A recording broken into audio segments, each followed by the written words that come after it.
Yaxşı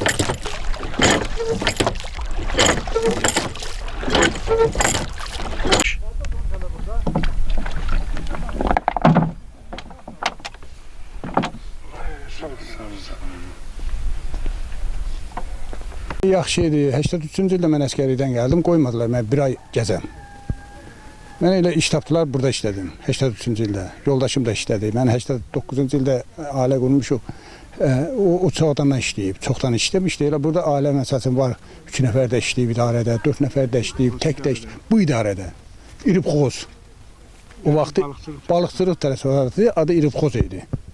İşləyirdilər, belə dolanışıq da yaxşı idi, belə hamı bir nəfər kimi. Burada 18-də ailə var idi, evlərə dair. 18-də. Bu şehir olandan sonra hamısı böyle çoxu getdi, indi 5-də 3-də ailə qalıb burada. Balıqçı budur, orada inkubasyon çex var idi burada. Burada. Oradan balığı götürürdü, kürsünü alırdı, məsələn zimovkalara, dambalara işləyirdi. İşləyirdi də, qəşəng idi, gözəl idi, pis deyil idi. İndi vəziyyət necədir? İndi nətər olacaq? Ancaq ora qaç, bura qaç, gündəliyə. Heç yerdən bir manat gəldiyimiz də yox. Vallahi. İndi Allah bərəkət versin, heyvandan qaradan saxlayırıq burada. Ona görə. Sizin əsas məşğuliyyətiniz nədir əsas? Heyvan qara. Burada. İş yox, gücü yox, maaş da yox, pensiya yox, hələ 3 bit eləməmişik də o çoğu.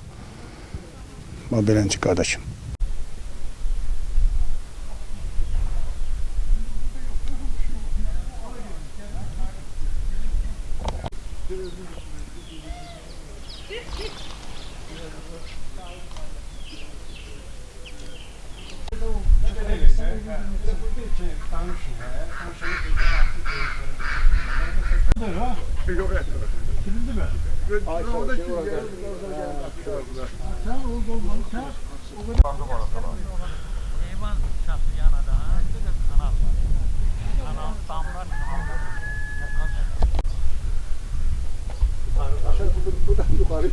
Yukarıda belli.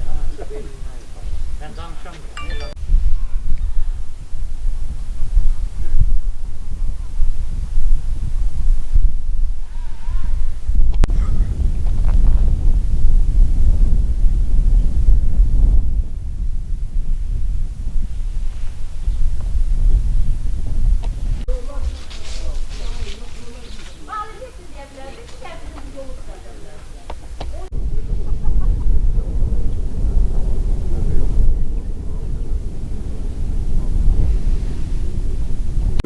Özü təqdim edin.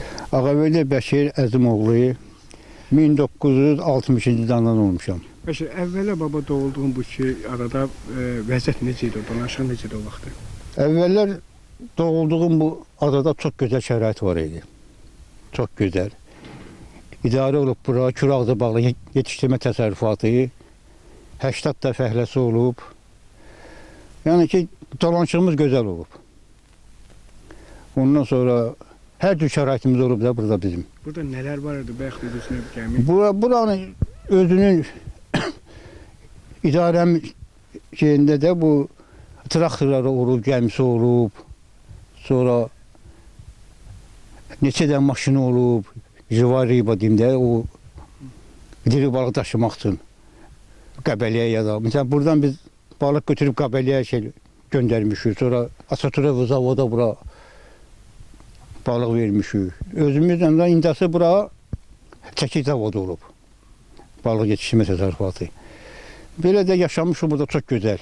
Bəs necə oldu ki, burada belə deyək də, o vaxt eşitmə görə əhalidə sayı biraz çox olub, sonradan bir əsal. Bu nə ilə bağlı? 17 də ailə olub burada, sonra bu Dəyəzlə əlaqədar.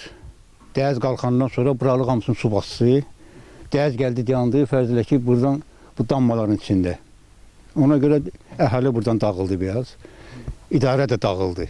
İdarəni verdilər Xırlı Rıbxozuna.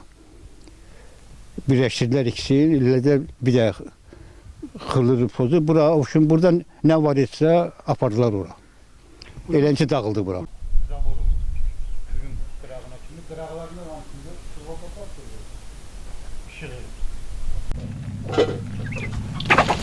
Buranın arada bir 5 metre 3 dəqiqəm olur.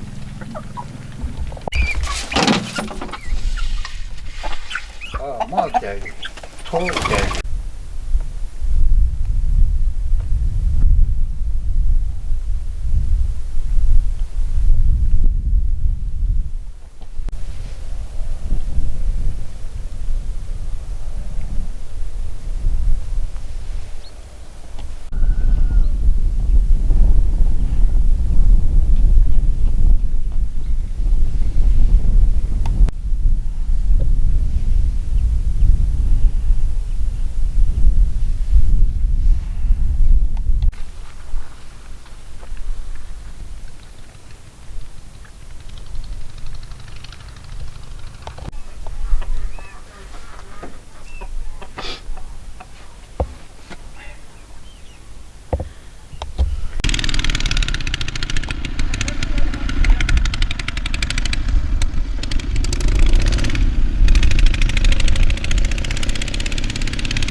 Uşaqlar bir avaradır. Ay polis atışıyor. Onun için